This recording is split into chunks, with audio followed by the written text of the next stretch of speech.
যুক্তরাষ্ট্র কি সত্যি সত্যি এবার ভেনেজুয়েলা আক্রমণ করতে যাচ্ছে? গতকাল হোয়াইট হাউসে সাংবাদিকদের সাথে আলাপকালে মার্কিন প্রেসিডেন্ট ডোনাল্ড ট্রাম্প এমনই আভাস দিয়েছেন।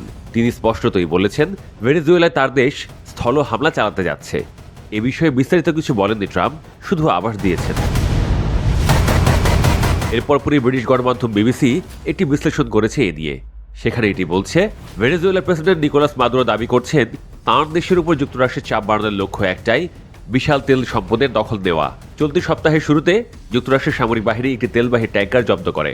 অভিযোগ করা হয় এতে মার্কিন নিষেধাজ্ঞা অমান্য করে ভেনেজুয়েলা তেল বহন করা হচ্ছিল। এরপরে হোয়াইট হাউস সতর্ক করে ভেনেজুয়েলা তেল বহন করলে অন্য জাহাজের বিরুদ্ধেও একই ব্যবস্থা নেওয়া হবে। এর আগে ভেনেজুয়েলার কয়েকটি নৌকা লক্ষ্য করে মার্কিন সামরিক হামলা ঘটনা ঘটে।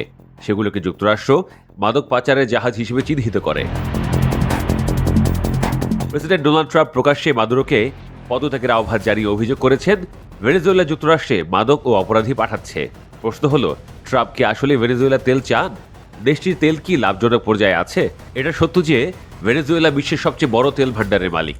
দেশটির মাটির নিচে আনুমানিক 303 মিলিয়ন ব্যারেল তেল আছে, যা অন্য যে কোনো দেশের তুলনায় বেশি। কিন্তু ভান্ডারে মজুদের তুলনায় উৎপাদন খুবই কম। যুক্তরাষ্ট্রের ভেতরে এমন ধারণা আছে যে ভেনেজুয়েলায় হস্তক্ষেপ করলে মার্কিন ব্যবসা প্রতিষ্ঠানগুলো নতুন সুযোগ পেতে পারে। মার্কিন কংগ্রেসের সদস্য ও ফ্লোরিডার রিপাবলিকান নেত্রী মারিয়া এলভিরা সালাজার সম্প্রতি ফক্স বিজনেসকে বলেছেন, ভেনেজুয়েলা হতে পারে আমেরিকার তেল কোম্পানির জন্য এক স্বর্ণখনি। মার্কিন প্রতিষ্ঠানগুলো দেশটিতে গিয়ে তেলে নষ্ট হয়ে পড়া পাইপলাইন ও রিগ সহ পুরো অবকাঠামো মেরামত করতে পারবে।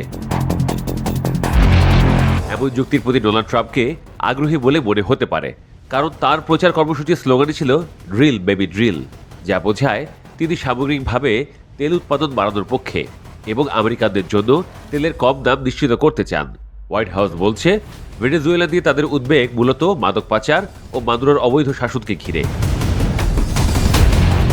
বৃহস্পতিবার হোয়াইট হাউসে এক প্রশ্নোত্তর পর্বে প্রেস সেক্রেটারি ক্যারোলিন লেভিটের কাছে জানতে চাওয়া হয়, যুক্তরাষ্ট্রের অভিযান কি শুধু মাদক পাচার প্রতিরোধের জন্য নাকি ভেনেজুয়েলা তেল লক্ষ্য করে? জবাবে লেভিট বলেন, প্রশাসন অনেক বিষয়েই মনোযোগ দিচ্ছে।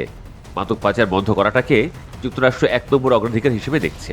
বিশ্লেষকরা বলছেন, যদি মাদুরোকে ক্ষমতাচ্যুত করা হয় এবং মার্কিন নিষেধাজ্ঞাগুলো উঠে যায়, তবুও প্রশ্ন থাকে কোম্পানিগুলো দেশটিতে তেল উৎপাদনে সময় ও অর্থ বিনিয়োগ করতে কতটা প্রস্তুত।